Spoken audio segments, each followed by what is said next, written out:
of our classmates, of his classmates from other countries. Abdullah is also getting a degree. I forgot, Aisha, you told them, landscape architecture. And he is in mechanical engineering. So would you like to talk a little bit? Yes. Keith, I'm just teasing you. Good morning, everyone. First of all, I would like to thank Ms. Lina for inviting me to speak here today. And I would also like to thank you all for having me here today and giving me the opportunity to talk about my experience. I would like to start by telling a little story about my first trip from Oman to the US. So I came to the US for the first time in October 22nd on 2012. And my plane left Oman at 4 p.m. and it arrived to Dubai airport, my first transit, at 5 p.m. And when I began to enter the gate that will connect me to the plane and Dubai airport, an officer stopped me and he asked me some routine questions. Because I didn't understand English by that time, I just kept answering yes for all of his questions. So instead of allowing me to enter the gate, he said go back. Surprisingly, he allowed one of my friends to enter the gate. So I yelled at him in Arabic. What did you say to be able to enter the gate? He said, just keep saying no for all the questions. So I attempted to enter the gate again and I kept answering no, so he let me in. Later I realized that the question he was asking me, question like, did you put the things on your bag alone? Do you have any liquids on your bags? Things like that. So the plane takes 12 hours from Dubai to Atlanta. And this time at Atlanta airport, they had to bring an interpreter so they can understand what I was saying, and also I could understand what they were saying. So unfortunately, I missed my plane to Lexington. And I stayed in Atlanta airport for 16 hours, waiting for the connection flight to Lexington. So it took me like 16 hours from Oman to Atlanta and another 16 hours waiting in Atlanta airport. And another 1 hour to Lexington. So I arrived at Lexington. It takes me about like almost 2 days. I began my journey here in the ASL in level 1 in 2012. I still remember my first teachers. Miss Candice was my writing teacher, and Miss Lydia was my grammar teacher, and Miss Luda was my speaking and listening teacher, and Miss Anne Mary was my reading teacher. So the biggest fear that stands between me and many things that during my life here in the US was the language. I always were afraid that people will not understand me when I talk to them. Until one day I woke up and I told myself I am not going to be afraid anymore. So I applied for a job here on the campus. And I got accepted on Starbucks. So I started working on Starbucks, and it was easy to communicate with my co-workers and nothing bad happens. So I made a good money and I had fun as well as good friends, and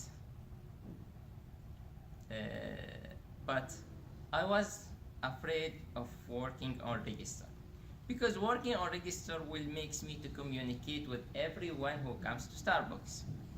Until one night, my shift leader asked me, Abdullah, do you want to work on register? I said, yes, let's try.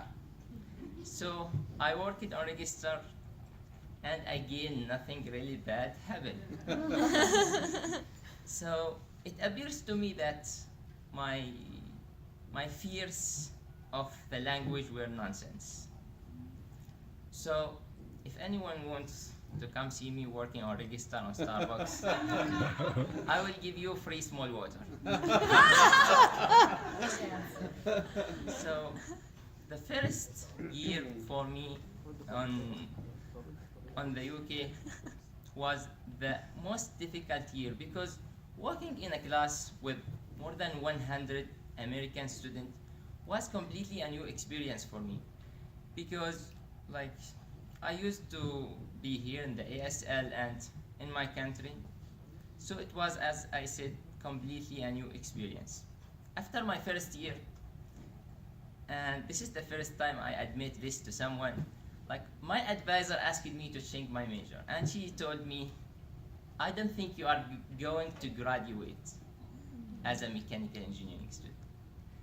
And today I am proud to say that I am graduating as a mechanical engineering student after 8 days. And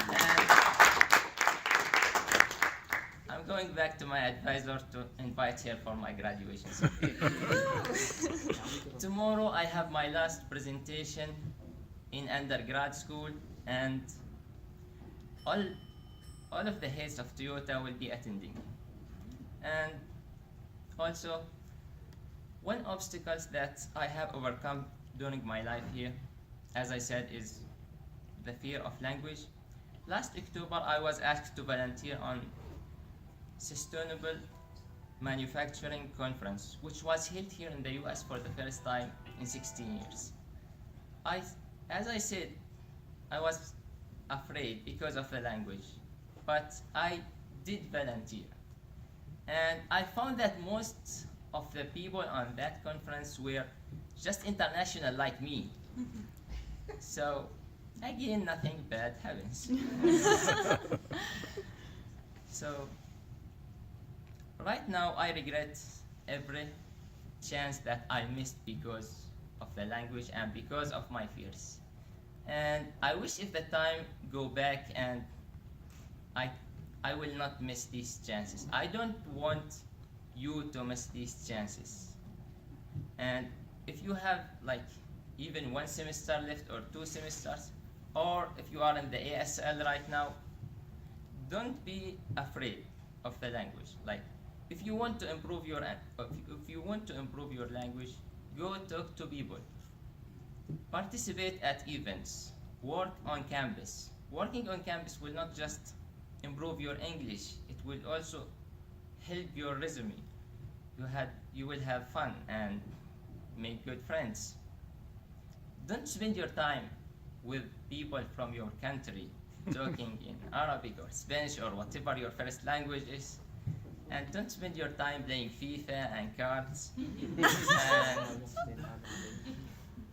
challenge yourself and overcome your fears.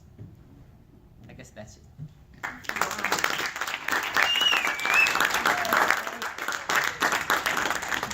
You see why we're so proud of them in ESL. What a wonderful speeches, weren't they? Thank you. Wonderful. Okay, you do have something too.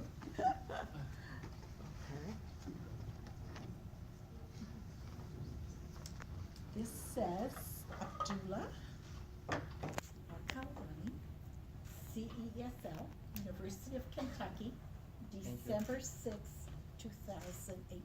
Thank you very much. I am really proud to have this. I'm proud of you. If anyone have any questions,